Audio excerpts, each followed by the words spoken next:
Magandang hapon po. Isang grade 10 student ang pinagbubugbog sa isang paaralan sa Isabela City, Basilan.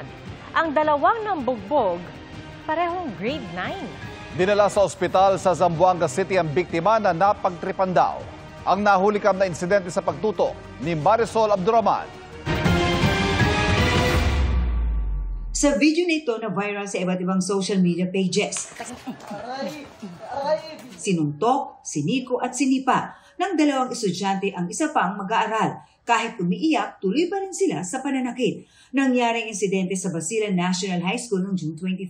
Kinumpirma ito ng prinsipal ng paaralan. Sa pamamagitan ng sulat, nireport ng paaralan noong June 30 sa Isabela City Police Station ang pananakit sa 15 taong gulang na biktima. Katuwaan, konsunadaan, trip, parang ganun. Dinala sa ospital sa Zamboanga City ang biktima na isang grade 10 student na nakaranas ng pananakit ng ulo at pagsusuka. Pinadala po natin sa local hospital. Then after, sintransfer namin sa Zamboanga City para mabigyan ng magandang gamot at medical attention. Parehong nasa grade 9 naman ang mga suspect, ang dalawang CICL o Children in Conflict with Law. Pinipilit siyang manigarilyo or something, basta may pinapagawa sa kanya na hindi, ayaw niya gawin. Nasa kustodiya na ng CSWD ng Isabela City ang dalawa. Pinail sa kanila is bullying, yung under sa ating anti-bullying act.